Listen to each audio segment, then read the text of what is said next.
भी जाती हैं तो भी वो बहुत देर में जाके शांत होते हैं। Children in pre operational stage benefit from role playing. Pre operational stage के बच्चों में रोल प्लेइंग बहुत अच्छी चीज, बहुत अच्छी टेक्निक है। A child who has to get vaccination is helped by acting out the procedure with a doctor set and dolls. जैसे किसी बच्चे को कोई इंजेक्शन लगवाना है या वैक्सीन लगवानी है तो उसे पहले से ही घर में उस प्रोसीजर के बारे में थोड़ा रोल प्ले करके समझा देना चाहिए कि एक डॉक्टर सेट ले लिया, डॉल्स ले ली कि देखो ऐसे इसको इंजेक्शन लगेगा, कोई उसको दर्द नहीं हुआ, कुछ नहीं हुआ, इसमें डरने वाली कोई बात नहीं है। तो प्री ऑपरेशनल स्टेज में जो बच्चे हैं उनको रोल प्लेइंग से फायदा हो सकता है। फिर है children in pre operational stage do not have capacity to conserve so they can not understand that the blood loss in an accident can be replaced. अब कोई एक्सीडेंट हो, किसी का एक्सीडेंट हो गया तो अगर बच्चे जो प्री ऑपरेशनल स्टेज में हैं तो वो नहीं समझ पाते कि ब्लड लॉस जो हुआ तो वो फिर से रिप्लेस हो सकता है। They cannot understand that if a person has burn injuries, the burnt areas can be healed by applying skin grafts on them.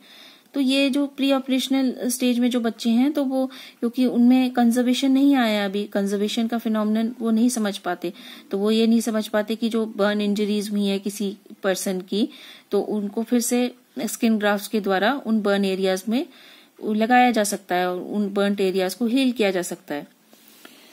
और children in pre-operational stage who have egocentric thinking cannot understand that a younger baby has to be fed with small bits of biscuit, otherwise small kids can choke themselves. ठीक है, तो जो जिनमें pre operational thinking होती है, जिनमें egocentric thinking होती है जिन बच्चों में, तो वो जो प्री ऑपरेशनल स्टेज में होते हैं वो ये नहीं समझ पाते कि एक छोटा बेबी है तो उसको बिस्किट के या किसी भी चीज के छोटे छोटे टुकड़े करके खिलाने पड़ेंगे, नहीं तो वो बच्चा चोक कर लेगा अपने आप को। तो children in pre operational stage will think that if they can take a big bite of the biscuit और cake so can the baby.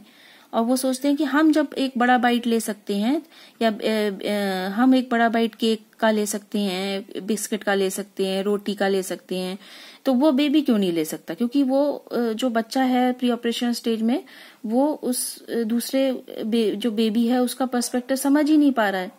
They can not understand other persons perspective और पॉइंट ऑफ व्यू।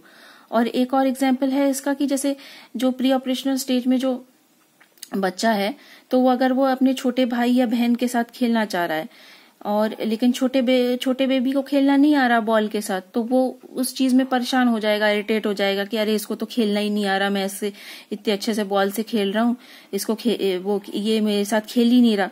उसको ये लगेगा कि ये baby जो है मेरे साथ खेल ही नहीं रहा, जबकि वो ये नहीं समझ पा रहा कि वो बेबी को अभी खेलना आया ही नहीं है। वो उस बेबी का पर्सपेक्टिव नहीं समझ पा रहा है। बेबी को अभी खेलना आता ही नहीं है, उसको तो खेलना सिखाना पड़ेगा। तो ये सब चीजें प्री ऑपरेशनल स्टेज में होती हैं। अब can not understand cause and effect relation. Pre operational stage में जैसे मैंने पहले भी बताया था कि कॉज एंड इफेक्ट रिलेशन नहीं समझ पाते। मे इंटरप्रेट फिजिकल इलनेस और पनिशमेंट फॉर बैड डीड्स और बैड थॉट्स और डीड्स। वो समझते हैं कि जो भी फिजिकल इलनेस, जो वो बीमार पड़ गए, कुछ बच्चे ऐसा सोच सकते हैं प्री ऑपरेशनल स्टेज में, तो वो उनको पनिशमेंट दिया गया है, जो भी उन्होंने शैतानी करी, जो भी उन्होंने गलत सोचा, किसी के बारे में गलत बोला, तो उसके कारण वो बीमार पड़ गए। ऐसा कुछ बच्चे सोच सकते हैं प्री ऑपरेशनल स्टेज में।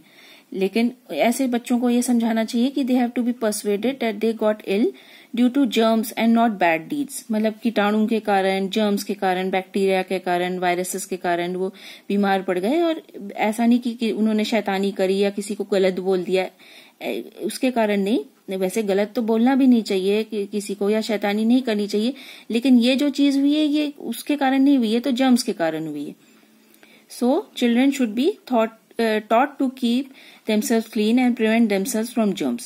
मतलब वो एक अलग बात है कि भाई अच्छे मैनर्स होने चाहिए, गुड मैनर्स होने चाहिए, किसी को गलत बात नहीं बोलनी चाहिए, किसी को शैतानी करके परेशान नहीं करना चाहिए, लेकिन ये चीज उसके कारण नहीं है। उन बच्चों को ये समझाना चाहिए अगर उनके दिमाग में ऐसी बात आ गई है, ऐसा वो सोचते हैं, और उनको ये चीज समझानी चाहिए कि भाई जो वो बीमार पड़े हैं वो जर्म से पड़े हैं, इसलिए उनको अपने आप को क्लीन रखना चाहिए, अपनी सराउंडिंग्स को क्लीन रखना चाहिए, और जो क्लीनलीनेस को फॉलो करना चाहिए। तो यहाँ हमारी ये एक टॉक हुई ये कॉग्निटिव डेवलपमेंट थ्योरी के बारे के विषय में जो जीन पियाजे ने दी थी। तो इस क्लास में, इस लेक्चर में इतना ही, और फिर आगे किसी क्लास में हम और बातें करेंगे। तब तक के लिए थैंक यू।